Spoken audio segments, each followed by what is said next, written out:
Okay, we are back again. So, in the previous lectures we have seen that delta p tie 1 to that scheduled type power flow, that is sigma I is equal to 1 to 2, j is equal to 3 to 4, Cpf I j into delta p l j, right, and this is minus I is equal to 3 to 4 and sigma again j is equal to 1 to 2 Cpf I j delta p l j. So, this one we have actually discussed and told you how to do this. So, basically what happened, that suppose you have your that Cpf matrix, right, Cpf matrix. So, say I am just 2 discos and 2 gencos are there in each area. So, this way I am making it, right. So, there will be 14 into 14, 16 element. So, disco means say this is disco 1, we make D1 in short, say D2, disco 2, disco 3 and disco 4, 4 distribution companies, and this is your genco 1 and this is your genco 2, this is your genco 3 and this is your genco 4, right.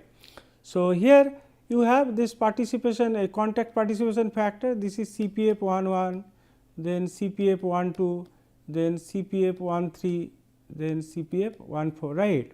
Then Cpf 21, Cpf 22, then Cpf 23, then Cpf 24, right.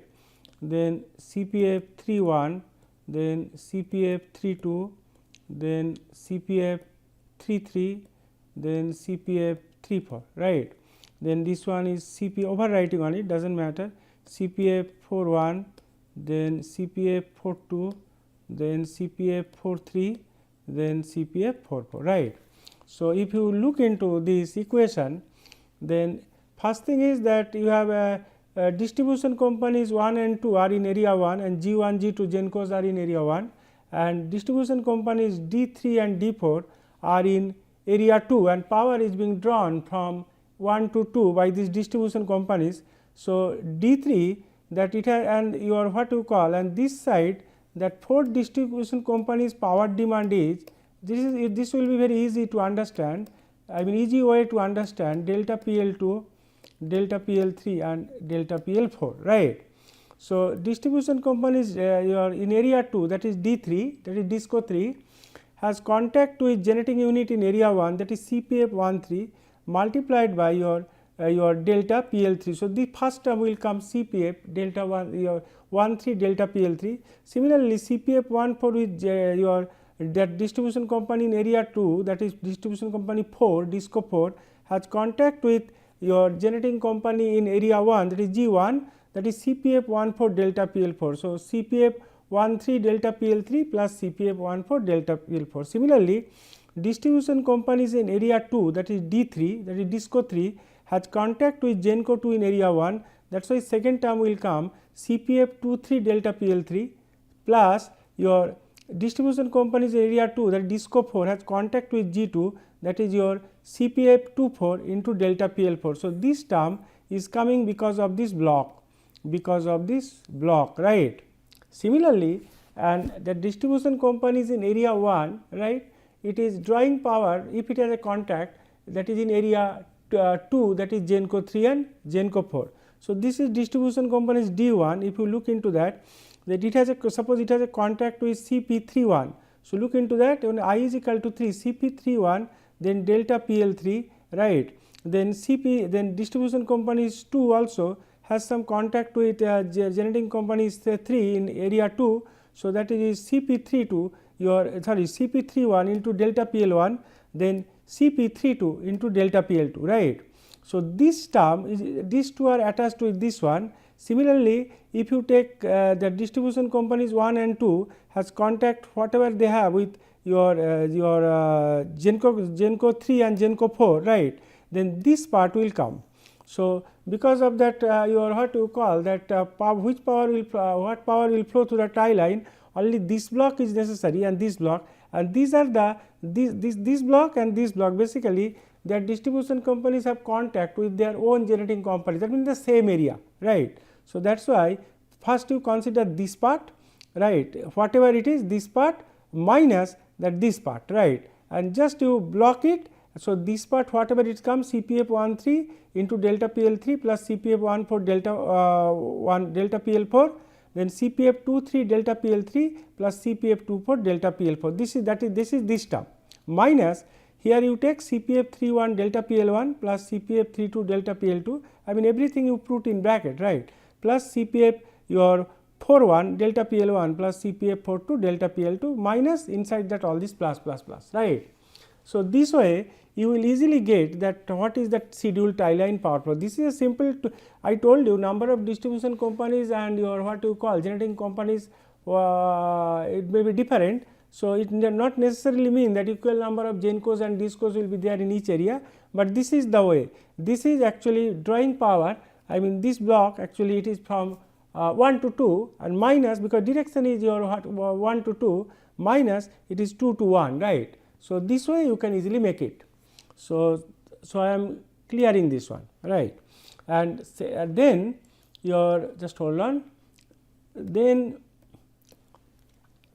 that the tie line power, that error, the delta p tie error, it can be defined as delta delta p tie 1 to actual, right, minus delta p tie 1 to schedule, right. So, this power is known, because we know how much power will flow, and this power actually actual one will come through your simulation. So, at steady state that delta p tie 1 2, right, error has to be 0. So, if it is 0, then at steady state that delta p tie 1 2 that actual, right, because this is equal to 0 because error is 0 will be equal to delta p tie 1 2 that your schedule power. This has to happen. And next one is that delta p tie error vanishes your your delta p tie 1 vanishes, right, in the steady state. So, I told you it will be 0 and actual tie line power flow reaches the schedule power flow. This error signal is used to generate the respective AC signal as in the traditional scenario. So, there we are also taking that AC 1 is equal to B 1 delta F 1, right, plus delta p tie 1 2, but here it is deregulated environment, that error is nothing but the actual minus schedule because you have the contract. So, that is why that schedule power flow will come, and AC 2 will be B 2 delta F 2 plus as usual A 1 2 delta p tie 1 2 error. So, this is equation 6, this is equation 7, this is that your area control error, right. So, now for two area system as shown in figure 3, right, contacted power supplied by ith GENCO is given as, that is your J is equal to 1 to n number of distribution companies are 4, because in area 1 2 distribution companies, area 2 2 distribution companies. So, n disco is equal to 4. So, contacted power will be actually sometimes we define that this one is equal to delta PCI, but here I have written delta PI, it is okay, but next when we will take the load following another version, there I have taken delta PCI, they are same. So, it is J is equal to 1 to your n disco 4 CPF Ij delta PL. In general for better understanding, just I am overwriting, look at that, say this is just hold on, suppose this is delta PL1 for your better understanding, say delta delta P1, delta P2, delta P3, delta P4, right. So, this one what you will get, that you make your CPF matrix, that is your I am due to the space problem I am just making it here, say this is your delta PL1, delta PL2, delta PL3, just hold on, let me enlarge this one, just hold on.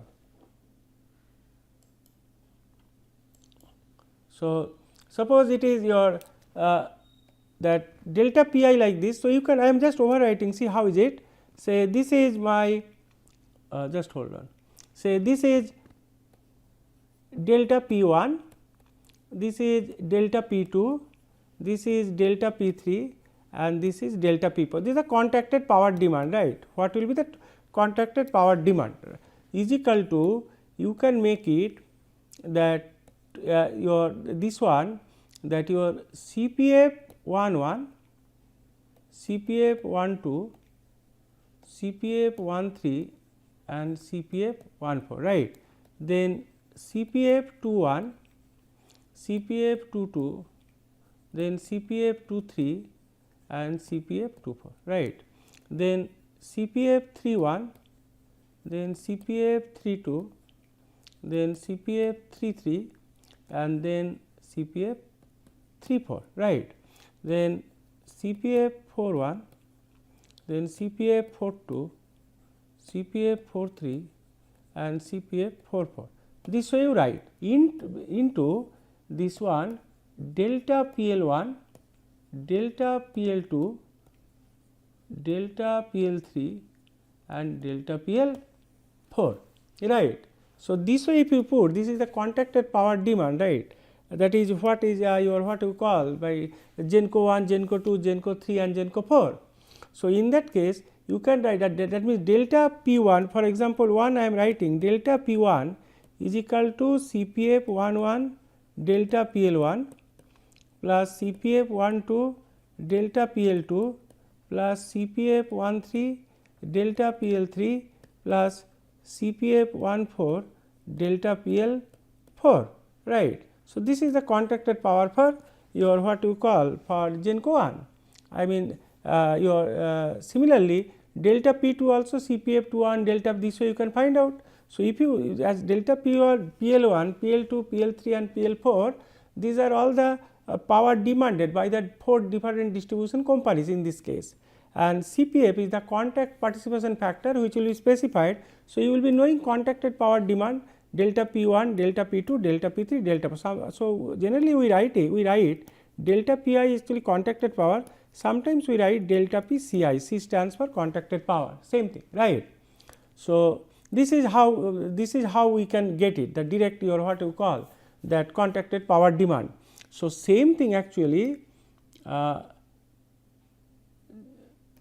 same thing, right, whatever we have written here, same thing here also. In same thing here we have written here that j is equal to 1 to n disco. If you put I is equal to 1, then it will be CPF 11 delta PL1, CPF 12 delta PL2, CPF 13 delta PL3 plus CPF 14 delta PL4. If you put I is equal to 2, so you will get delta P2. So, it is j is equal to for ith GENCO, and for this case I is equal to 1, 2, then 3, then 4, right. So, you will get delta P1, delta P2, delta P3 and delta P4, but that matrix form if you write, so no need to recall this one, easily you can get it, right. So, the block diagram of two area AGC system in a deregulated environment is shown in figure 4a. I am coming to that. So, simplified version of figure 4a is shown in figure 4b. For I is equal to 1, I showed you that delta P1 is this one, this I showed you. So, in the matrix form just now I showed you, right. Similarly, you can get delta P2, delta P3 and delta P4, right. And another thing is that in figure 4b I am coming to that delta PUC1 and delta PUC2 are uncontacted power demand if any. What is uncontacted power demand? I will come later. So, this is actually I have to I have to reduce that size, just hold up, it will be readable for you when you read it, but you will get the notes, right. Unless and until full block diagram I cannot do this, it is very bigger one. So, in this case if you look into that in area 1 2 generation companies are there, that is my this one is this one GENCO 1 and GENCO 2. Similarly, area 2 you have 2 generation companies, that is this one and this one, this that transfer function model is given, right. And already we have seen for conventional 2 area interconnected system, in area 1 2 distribution companies are there, that is power unit load of DISCO 1 and power unit load of DISCO 2, that is in area 1. And area 2 you have another distribution companies, power unit load of DISCO 3 and power unit load of DISCO 4, right. Now, how we will conceive this block diagram, because in deregulated system block diagram is certainly different. Now, we have seen just now we have seen that contacted power demand for this unit right, just we have seen that CPF 11 delta PL1 plus CPF 12 delta PL2 plus CPF13 delta PL3 plus CPF14 delta PL4, right. So, in this case for that delta PL1 is the power demanded by this distribution company 1 delta PL1. Similarly, for this one it is delta PL2, right. Similarly, for this one it is delta PL3 and this is your delta PL4, that is the total power demanded by these distribution companies. So, if you look into this, just see that this is delta PL1 multiply this one. So, CPF11 delta PL1, this is delta PL1 because this distribution company 1, then this is delta PL2. So, it is CPF12 delta PL2, right. So, all these things coming together, look. So, these two going to that this one, but two more terms will be there. Then what is there? That CPF13 delta PL3 and CPF14 delta PL4, they are also coming. If you look into this, they are also coming here, right. Here also coming this one. That means, and here also CPF11 delta PL1, CPF11 delta, this is also coming here is the summing junction. So, that is your delta P1, the contacted power demand, that CPF11 delta PL1 plus CPF12 delta PL2 plus CPF13 delta PL3, here it is CPF13 delta PL3 plus CPF14 delta, all are coming to this your what you call mathematically what the GENCO has the contract here. So, all are coming together, right. So, similarly, so this one I am clearing. So, similarly, if you look into this, that CPF21 delta PL1 plus CPF22 delta PL2, these two will be coming here, right, for this one. Then CPF23 delta PL3, this is your delta PL3 for disco 3, this is delta PL4, already I have told you, understandable too, right. And CPF24 delta PL4, if you look into that, they are also coming to that GENCO 2. So, that means that you have to give the feedback, the total contacted power here. So, for example, here the total contacted power feedback I told you, if you sum it up, it will be delta P1. Similarly, here it will be delta P2, right. So, similarly if you see here, if you see in the area 2, right, area 2 where you have, if you look into that, then for your delta P3. So, this is your unit 3, this is your unit 3 for area 2 and this is GENCO 3 and this is your GENCO 4. So, when it is coming to your GENCO 3, then your delta P3 will be CPF31, right, delta PL1 plus CPF32 delta PL2. So, if you look into this, the CPF31 delta PL1 and this is your this is actually disco 1 delta PL1 demand, disco 2 delta PL2 demand, disco 3 delta PL3 and disco 4 delta PL4. This we have seen, I have already just mentioned right there. So, here it will be CPF31 and this is your delta PL1 and this is your delta PL2. So, CPF31 delta PL1 and CPF32 delta PL2 add it, and if you look into that, right, it will be coming to this unit 3, right. And similarly, your what you call similarly if you take now CPF31 32, now CPF33 and CPF34. So, this is delta PL3 and this is delta PL4. So, CPF33 delta PL3 plus CPF34 delta PL4, if you come like this, you will see that it is coming to this unit 3. Just hold on, this is your coming to the unit 3, right. And here also other one also coming to your unit 3, that is your CPF31 delta PL1 plus your CPF32 delta PL2, right. It add and look into that, it is coming and it is your what you call, it is coming like this and your basically it is getting added here, right. It is very bigger block diagram. So, that is why a little bit your this thing, little bit your little not here, it is here. So, that is why little bit complicated. When you will get this note, at that time you enlarge it and just see this, right. Similarly, other one is delta P4, same as this, so at CPF41 delta PL1 plus CPF42 delta PL2 plus CPF43 delta PL3 plus CPF44 delta PL4, right. So, all these things 41 delta PL1 and 42 delta PL2, it is taken from here, it is coming like this, it is coming like this, it has come here, and from here also 43 delta PL3 and 44 delta PL4, it has come here, right. So, this is actually your that whatever contracted power demand will come. So, that mathematically you have to model. So, basically what happen, all feedback you have to give at this point, right. So, input to the governor turbine, right.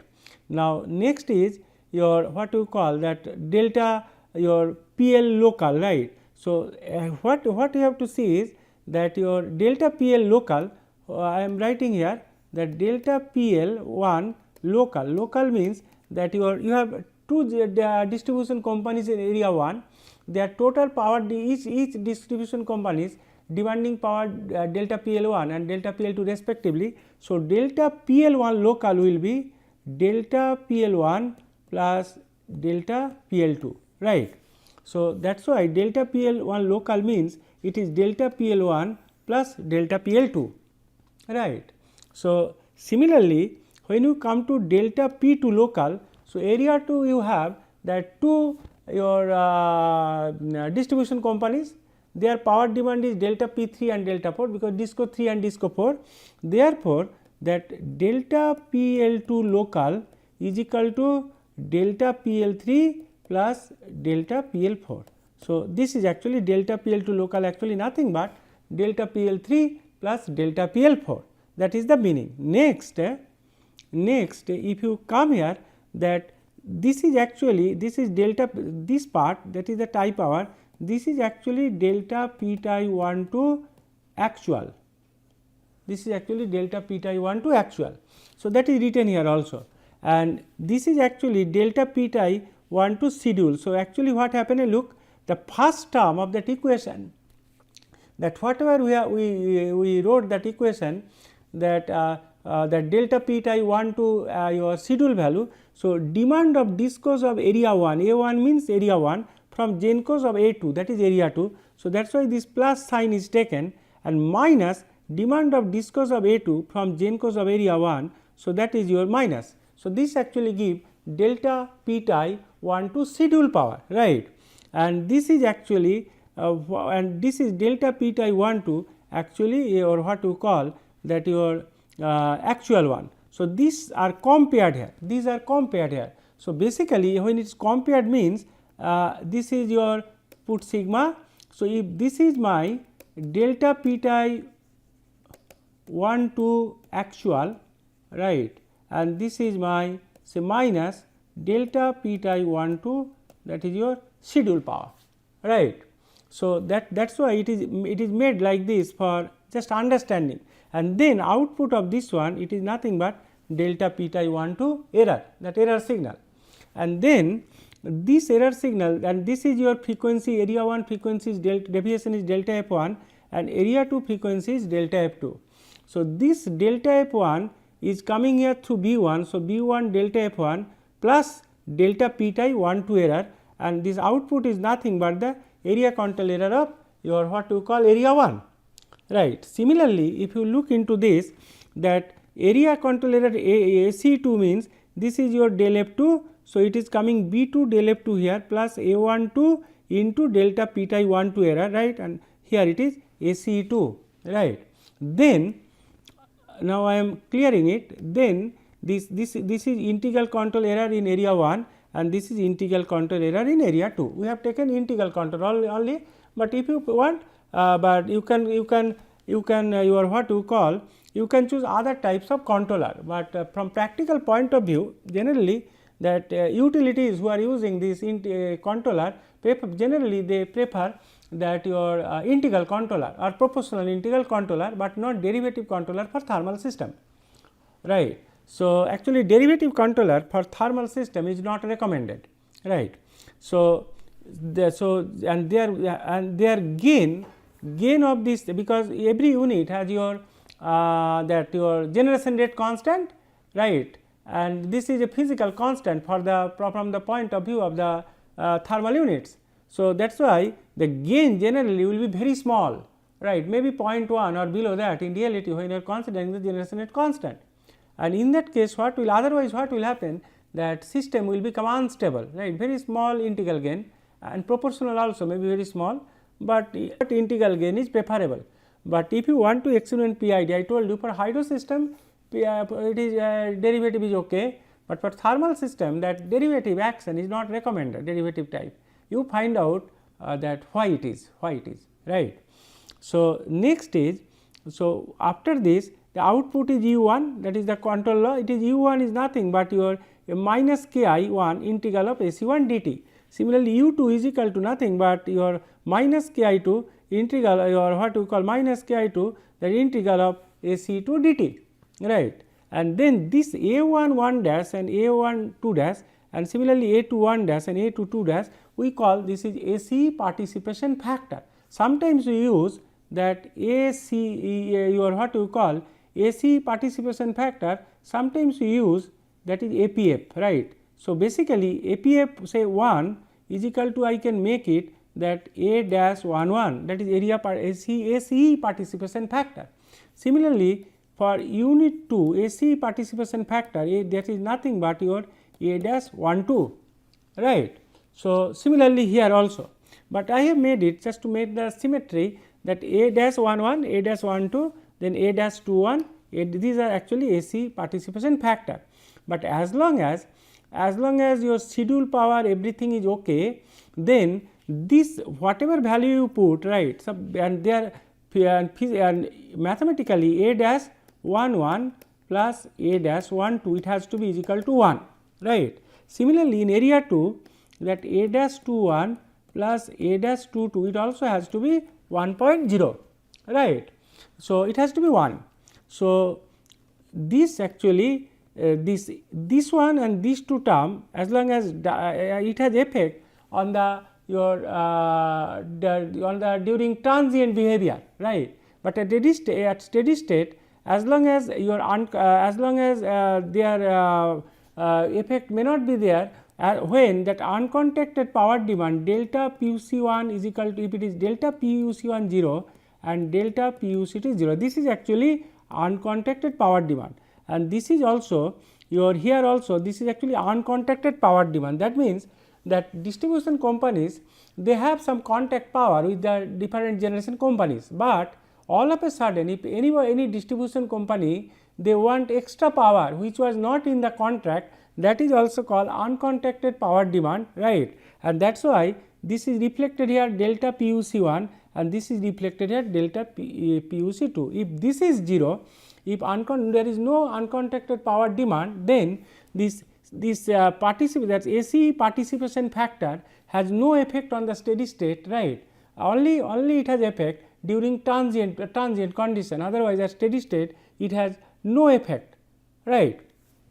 So, the now what difference we saw from the conventional this one, that deregulated system you have a contacted power demand, right, and accordingly you have to what you call that you have to formulate. So, basic philosophy remains same, only thing is that your one that every GENCO your input to the governor turbine, one additional signal has come. Apart from that, here the tie line power error equation change, right, this is second thing, and third thing is that this delta that uncontacted power demand, and of course, that your local load, right, it will be reflected as here, right.